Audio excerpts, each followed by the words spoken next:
try to fly.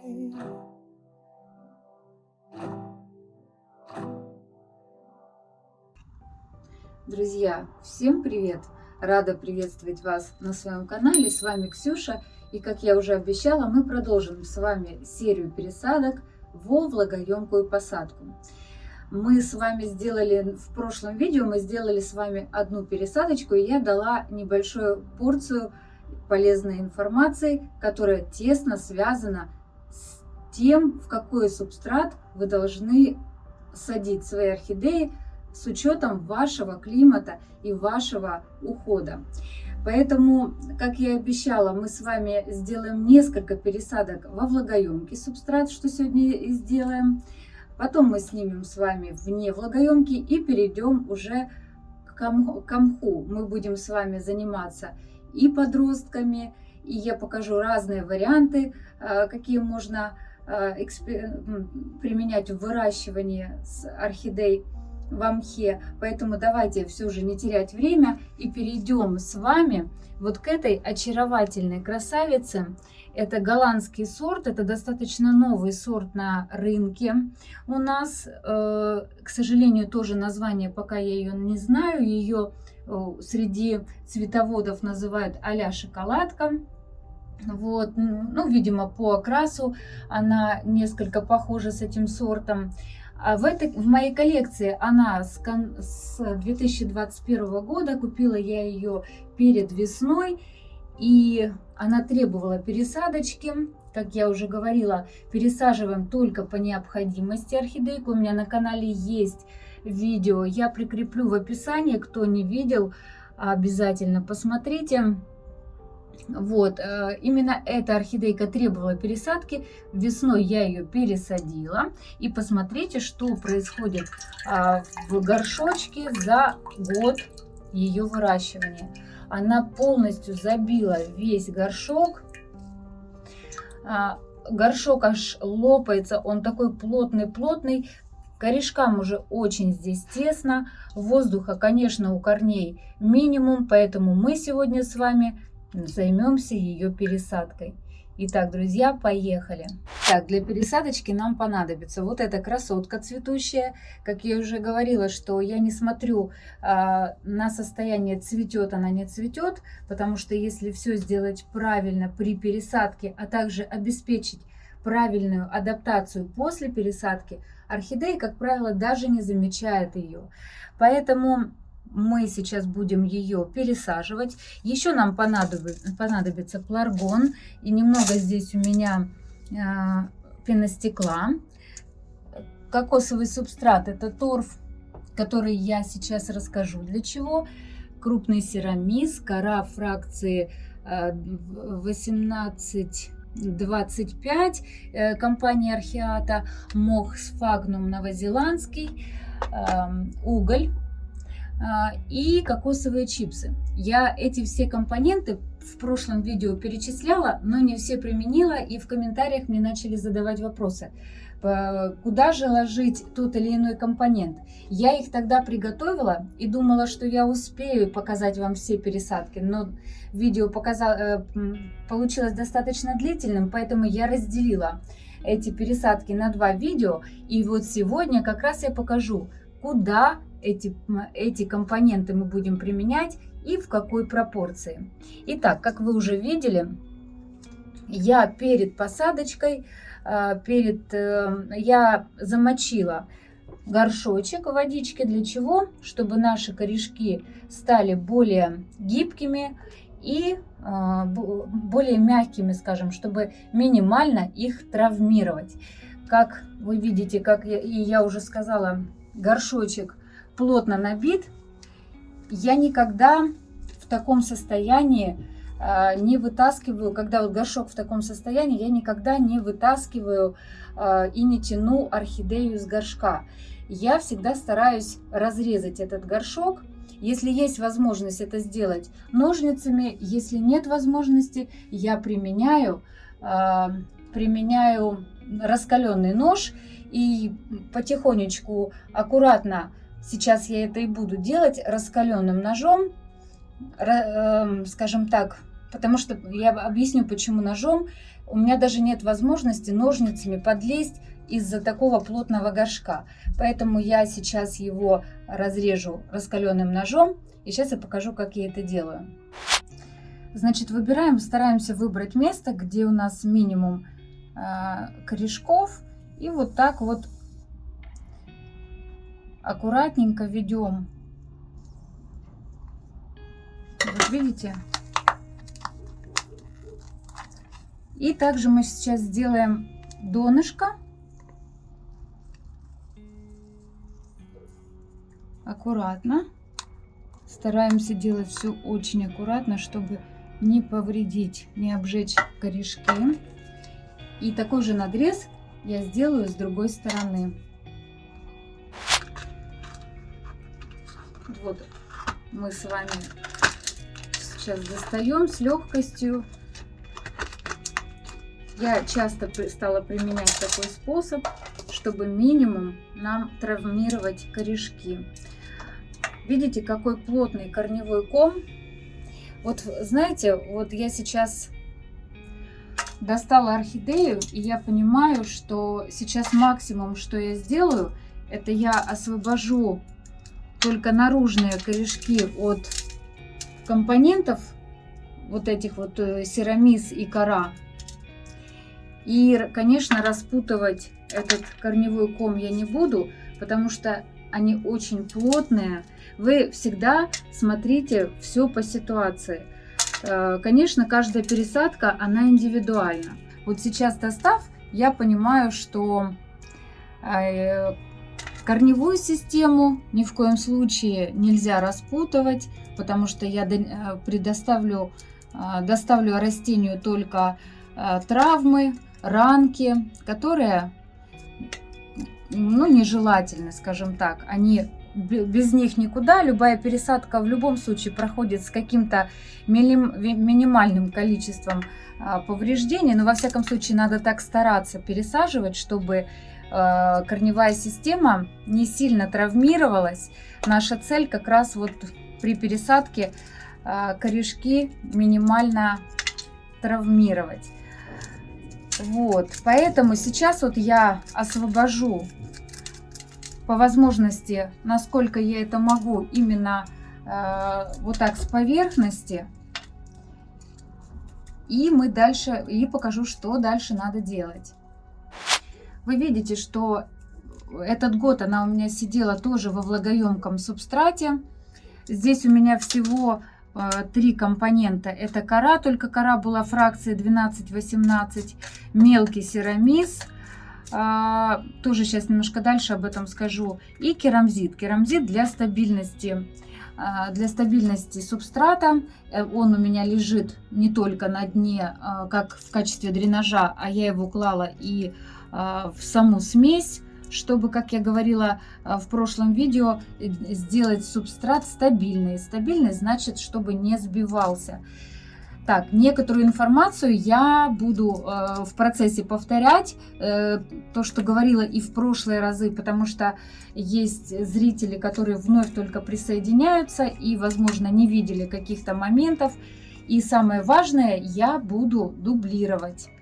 Значит, смотрите, за год корневая система насколько выросла, и хочу показать вам корешки, которые находились внутри субстрата. Видите, они белого цвета.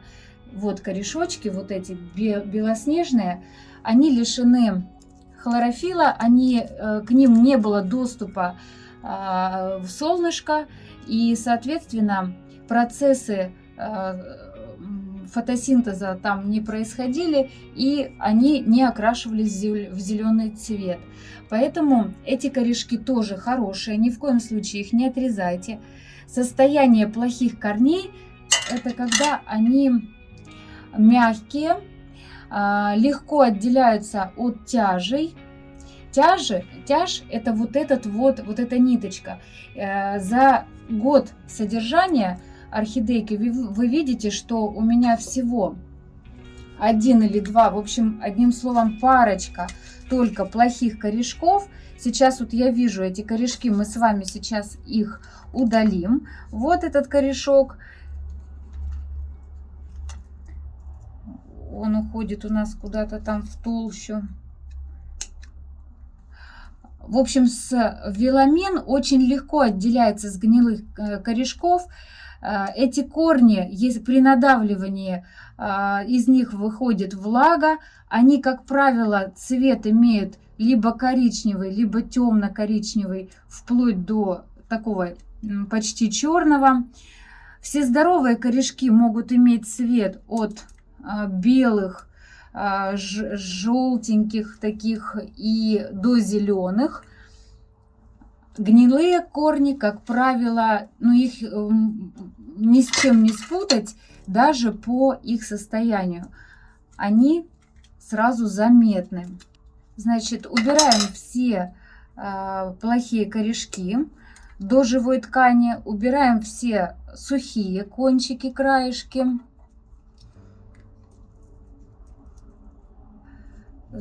И обрабатываем обязательно срезы корицей или толченым углем. Ни в коем случае ни спиртосодержащие средства мы не применяем, потому что они ведут к ожогу корневой системы, и такой корешок в любом случае у вас потом отомрет, а соответственно он уже будет не выполнять свою функцию. Поэтому применяем только природные средства для этих целей.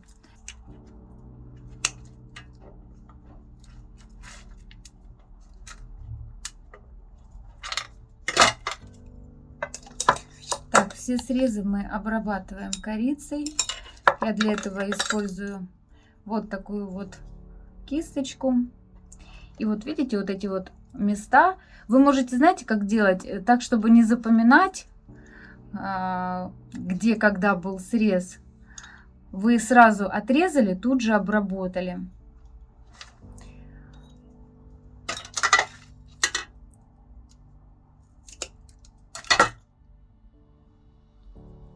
Отрезали, обработали. Очень удобно. Потом не надо выискивать, где резали, где не резали.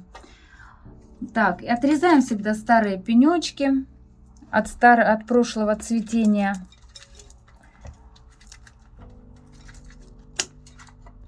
И обязательно удаляем чешуйки тоже от старых листиков. Шейка у нас должна быть чистая для того, чтобы вот эти чешуйки не препятствовали выходу новых корешков, потому что сухие плотные остатки листьев не дают полноценно пробиваться новым корешкам. Друзья, многие действия, которые я вам начинаю показывать, заканчиваю я их за кадром, чтобы вас не утомлять этим долгим процессом. Ну что ж, я закончила осматривать корневую систему. Я удалила абсолютно все непригодные корешочки, обработала их корицей, можете активированным углем, мне просто удобнее корицей. Убрала все чешуйки с шейки. И теперь хочу сакцентировать внимание ваше на корневой системе. За этот год я не пользовалась особыми стимуляторами для роста корней, не применяла какие-то особенно волшебные эликсиры, и вы посмотрите, какая корневая система. Это все результат правильного содержания и ухода за растением.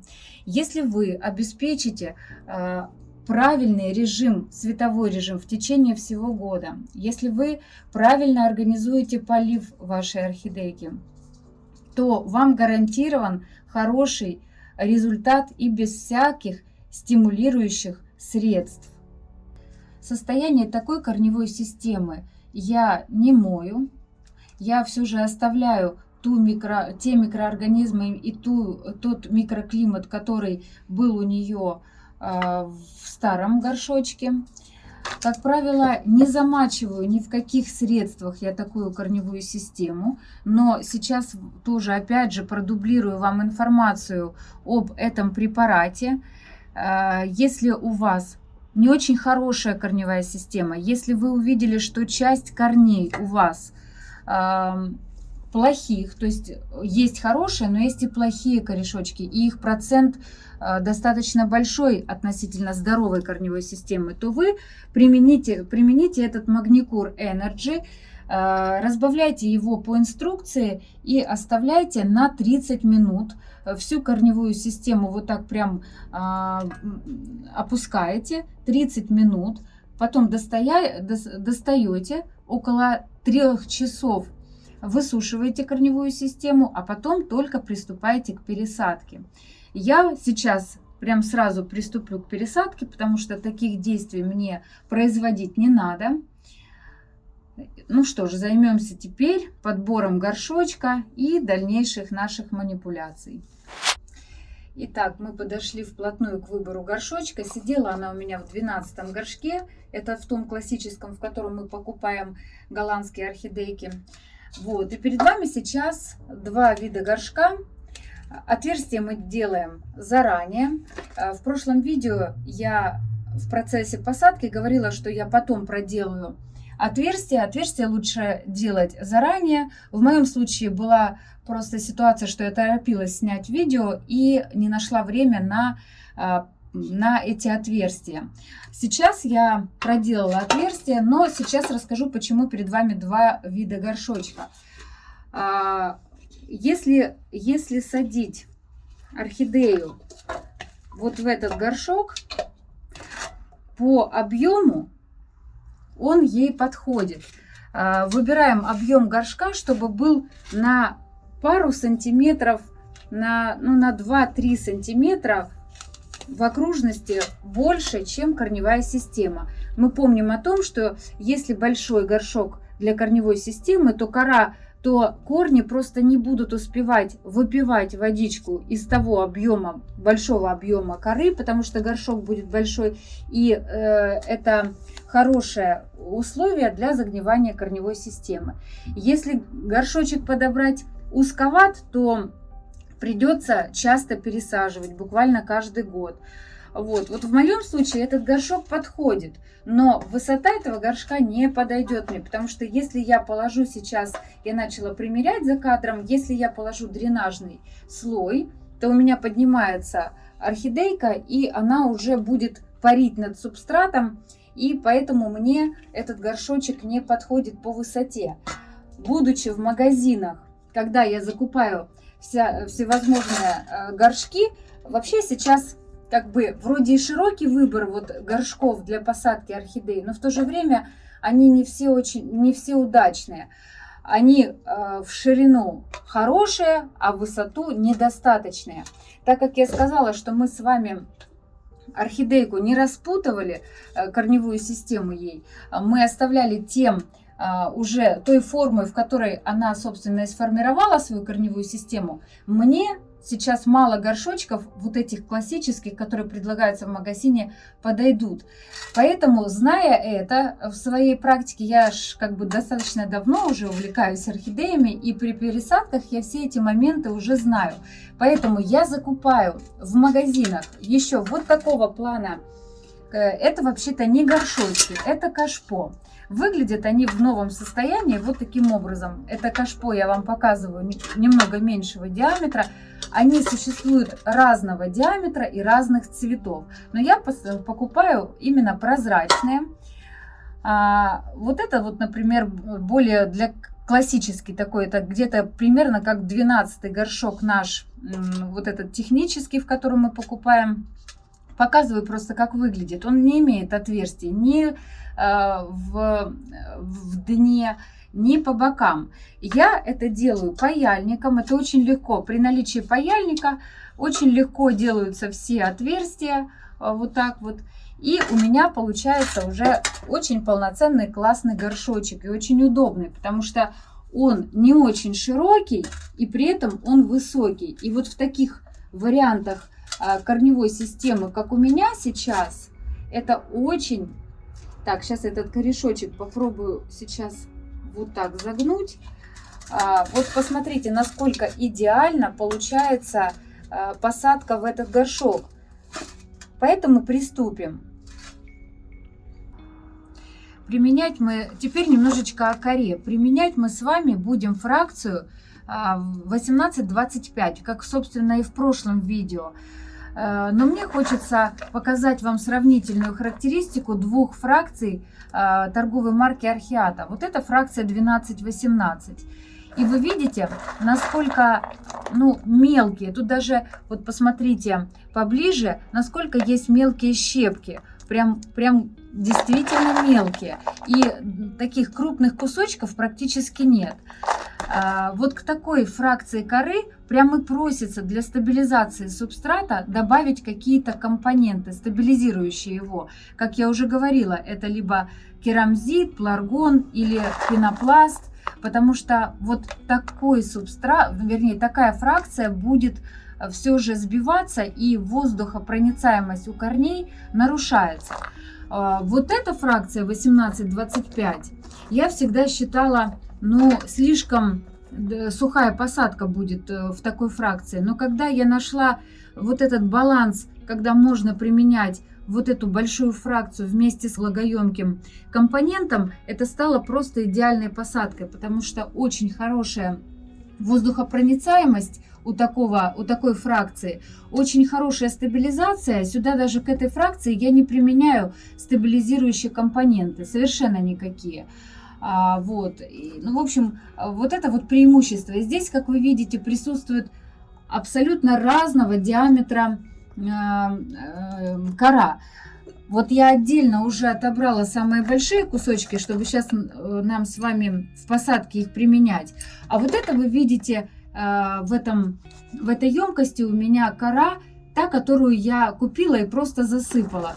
Здесь я ничего не отбирала. Вы видите, что здесь на любой вкус кусочки, от достаточно мелких, средних и крупные кусочки. В общем, это идеальная кора, которая мне очень на сегодняшний день нравится, и я в нее всегда сажаю. Я, конечно, покажу вам еще сегодня пересадку в кору 12-18. Возможно, кому-то нравится именно эта фракция, и я покажу, что надо и как добавлять для того, чтобы использовать кору этой фракции. В прошлом видео я вам показывала, как пересадить орхидею в субстрат, состоящий из двух компонентов. Это у нас была только кора и мох. Сегодня мы с вами произведем в посадку, где у нас будут присутствовать несколько компонентов. Это будет у нас кора компании Ceramys крупной фракции 18-25, Ceramys крупной фракции, древесный уголь и торф. Как вы уже поняли, я не люблю оставаться голословной, мне всегда хочется вам дать более широкую информацию и объяснить, почему я делаю так а не иначе. Поэтому немножко характеристики этим компонентам. Раньше я использовала Ceramys вот такой фракции, мелкой. Наверняка вы видели, в таких желтых упаковочках идет этот Ceramys, но в процессе использования этого компонента я поняла, что он в процессе полива сбивается вниз горшочка, спрессовывается, и получается плохая воздухопроницаемость субстрата. И я перестала его использовать. Нашла тоже Ceramys, только крупной фракции, и начала использовать его в своих посадках. Вот именно этот Ceramys не сбивается и не спрессовывается.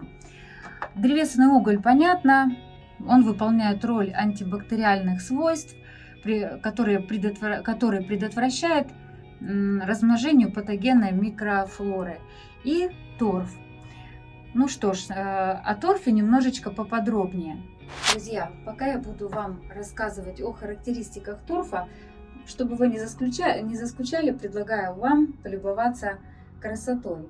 Итак, для того, чтобы корневая система могла нормально функционировать и поглощать из окружающей среды необходимые для роста и развития растения вещества, например, такие как азот, калий, фосфор, pH субстрата должен находиться на уровне от 5,5 до 6,5.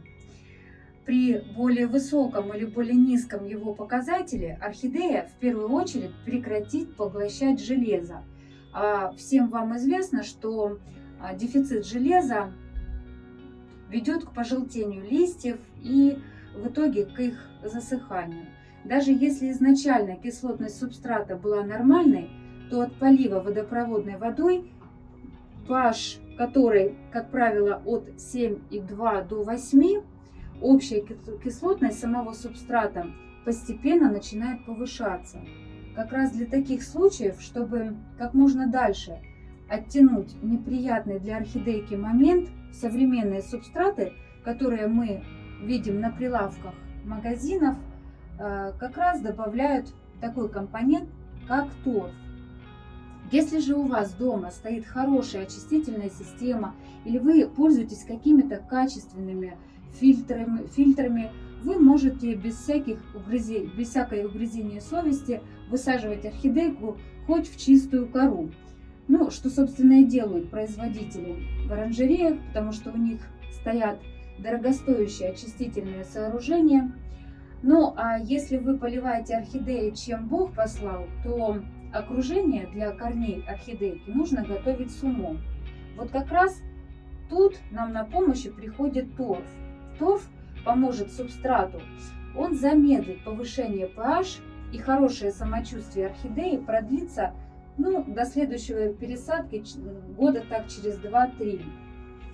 Меня часто спрашивают о моих чудо-подкормках, о каких-то волшебных средствах, которые я применяю для того, чтобы иметь такое пышное цветение.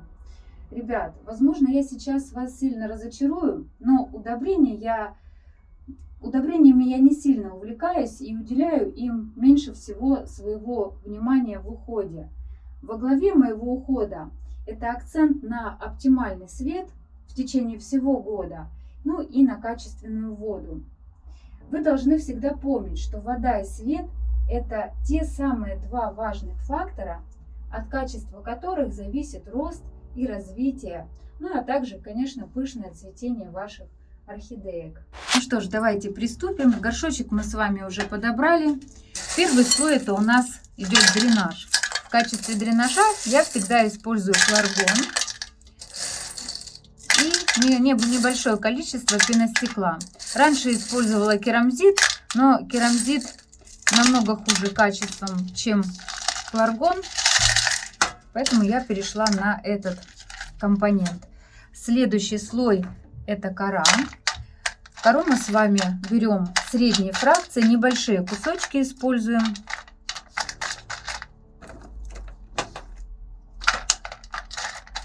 И на этом этапе следующий слой это у нас мох. Мох я уже подготовила, заранее залила его водичкой. Мох я использую, я уже показывала, но еще раз вам продублирую. Мох я использую Sphagnus, это новозеландский мох. Эти компоненты, кору, мох, фларгон, вы можете приобрести только в интернет-магазинах. Забив в поисковике в Гугле, сейчас очень много цветочных магазинов, которые торгуют этими компонентами для посадки. Есть также группы ВКонтакте, в Фейсбуке, в Инстаграм. На прилавках магазинов вы эти компоненты, во всяком случае, на сегодняшний день не найдете. Так как мох, я уже показала, идет сухой, его заранее надо подготовить, потому что когда вы его заливаете водичкой, он напитывается влагой и увеличивается в объеме. И для того, чтобы понимать, насколько он уже в готовом виде, в каком он состоянии, нам надо его подготовить и залить водичкой. Вот так вот мы положили. И сейчас мы уже устанавливаем нашу орхидейку. Корешочки аккуратненько, вот эти, которые у нас воздушные, мы сейчас постараемся минимально травмировать и как-то поместить в горшочек. Давайте приступим сейчас уже, будем кору уже с вами забрасывать. Делаю я это вот так вот, просто беру вот эти крупные кусочки. В середину горшочка, в середину, скажем так, вот этого кома корневого мы с вами можем положить немножко меньшей фракции кору. Это именно из той орхиаты, которая у нас 18-25, но только немножко меньше кусочки, вот которые мы помещаем внутрь горшочка, внутрь корневой системы, которую мы освободили. А по бокам горшочка мы кладем вот эти вот крупные кусочки.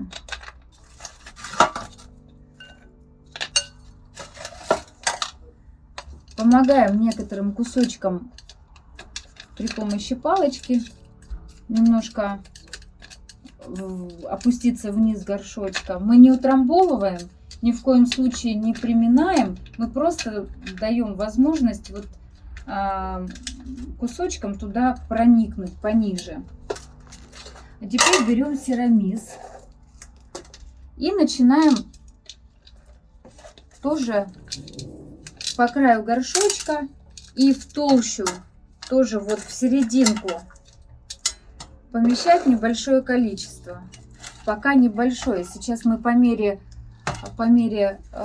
того, как мы будем заполнять горшочек, мы будем добавлять все эти компоненты. Вот серамиса относительно коры должно быть примерно 20%. Потому что у нас еще будет торф и у нас еще будет древесный уголь. Древесный уголь мы будем класть именно для того, чтобы наш субстрат защищать от патогенных микроорганизмов. Вот так тоже помогаем при помощи палочки немножко опуститься серамису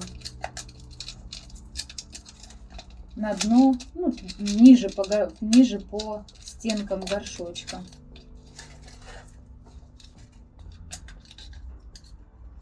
Вот смотрите, вот так мы с вами положили серамис.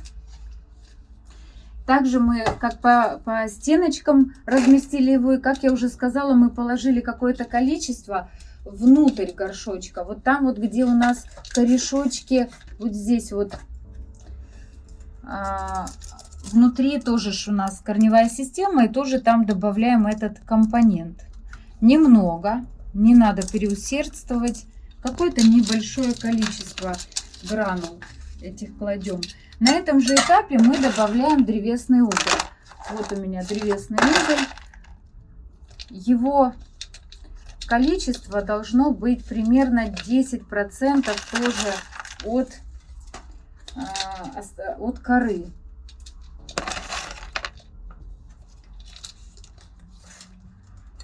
Добавляем его для того, чтобы он нам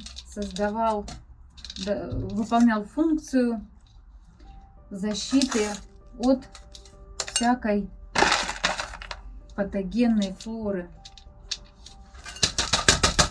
Немножечко все же вот так вот я, чтобы он продвинулся, немножко утрясла. Так. И дальше мы опять засыпаем корой. Подождите, да, точно. Сейчас я пару кусочков положу. На этом же этапе мы кладем торф. Торф мы вот так вот, знаете, как будто как солим, что ли. Потому что он сухой. И он очень легко, вот таким вот образом, мы его помещаем в горшочек, и вот так вот в сухом состоянии он легко просачивается через те кусочки и те компоненты, которые мы уже положили. Торфа кладем тоже небольшое количество, примерно 10%. Вот немножко положили и остановились. Дальше мы продолжаем. И мы вот так чередуем наши компоненты. То есть теперь опять немного кора. Вот эти крупные кусочки. Теперь опять Сирамис.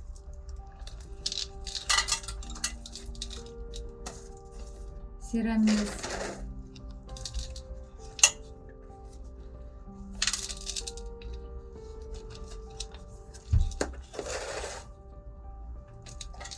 Уголь уже класть мы не будем, мы его достаточно положили первый раз, и он именно там нужен, где мы его положили. Уже выше он там, необходимости в нем нету. Так, палочкой мы вот так помогаем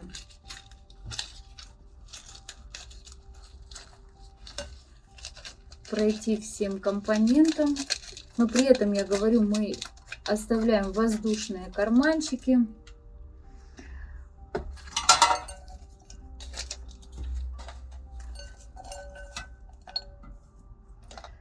Так, кладем кору.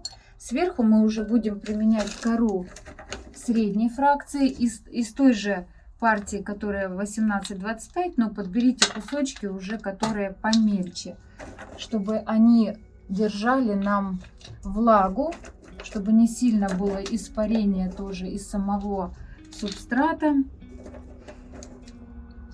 Вот. И сейчас опять же немножко добавим вот этого нашего торфа.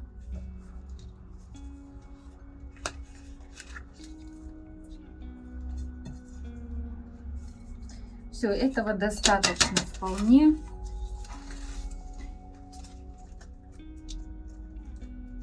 Совсем немножко еще положим на этом этапе Сирамис.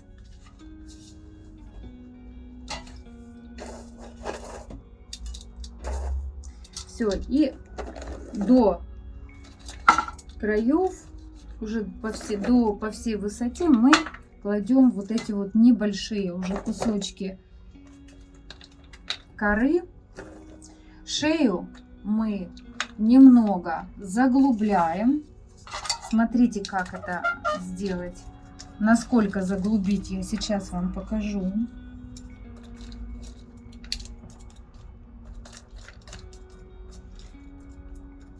То есть вот примерно вот так.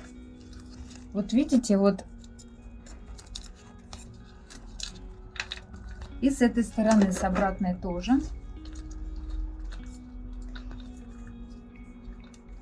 Все, давайте покажу вам обратную сторону.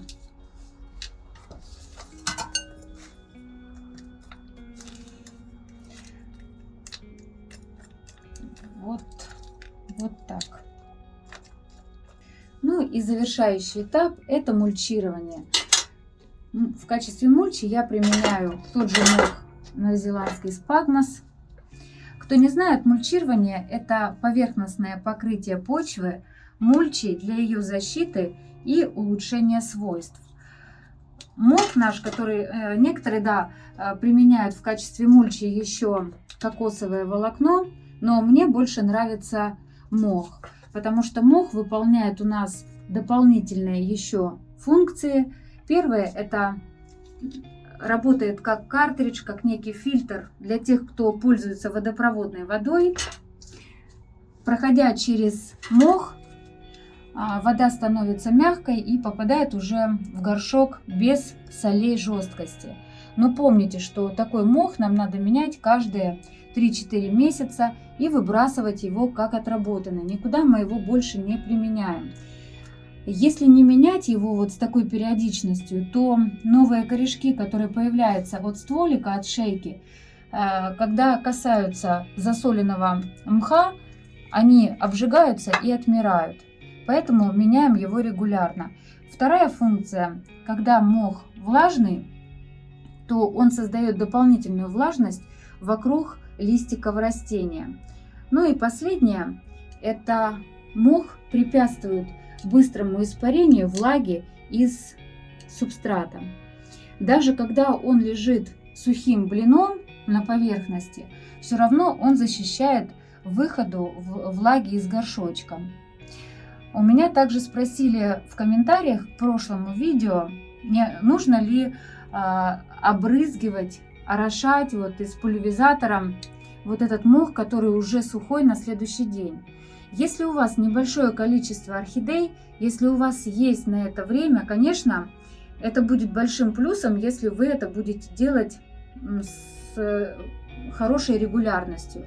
Но так как у меня большая коллекция, вы это знаете, у меня очень много орхидей, мне просто нет возможности производить эту манипуляцию очень часто, поэтому я только при поливе увлажняю этот мох. Единственный момент, когда я могу увлажнять мох индивидуальным орхидеям, когда у меня не очень хорошо развита корневая система, и я хочу простимулировать выход новых корешков от стволика, тогда я таким орхидеям орошаю его по мере его просыхания для того, чтобы стимулировать выход новых корешков, потому что новые корни тянутся к влажному субстрату. Ну что ж, друзья, давайте напоследок посмотрим нашу с вами произведенную посадочку, посмотрим, как красиво она у нас смотрится, подведем итог. Использовали мы с вами дренажный слой. В состав субстрата у нас входило 4 компонента. Это кора орхиата фракции 18-25, серамис крупной фракции, торф и древесный уголь. Ну и в качестве мульчи у нас выступает тот же мох сфагнум. При посадке мы с вами оставляли воздушные карманчики для того, чтобы хорошо циркулировал воздух. Сейчас давайте, если вам другую сторону тоже покажу. Тоже видите воздушные карманы. Для новичков я советую при посадке оставлять небольшое количество корешков у стенки горшка для того, чтобы ориентироваться, когда нужно производить следующий полив. Поливайте орхидейки не по графику, например, в 5, 7 или 10 дней. Всегда ориентируйтесь по корневой системе. Когда вы видите, что корни серебристо-белого цвета, только тогда поливайте вашу орхидейку. Пересаженную орхидею мы с вами будем поливать на следующий день после пересадки. За это время сухая кора потянет на себя влагу, которая уже была в корешках, потому что мы замачивали орхидейку перед посадкой. За это время ранки, которые образовались при пересадке, затянутся, и вы смело можете полить орхидею на 15-20 минут замачиванием на следующий день.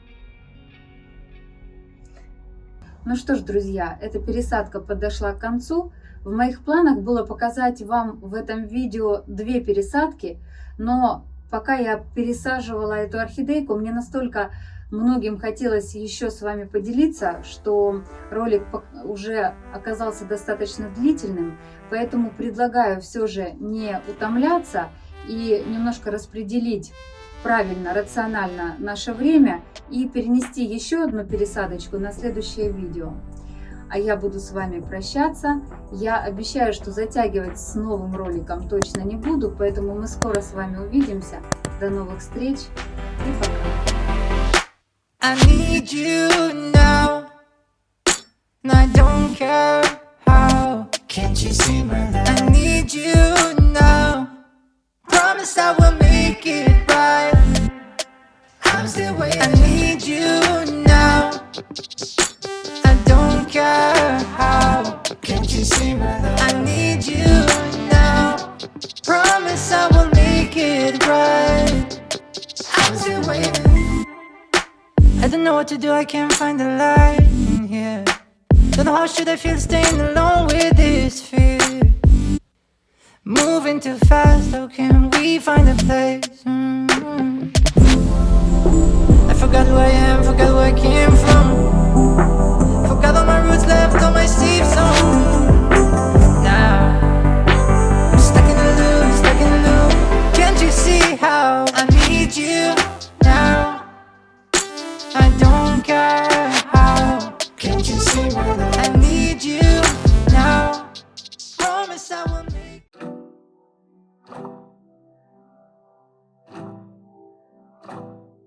try to fly.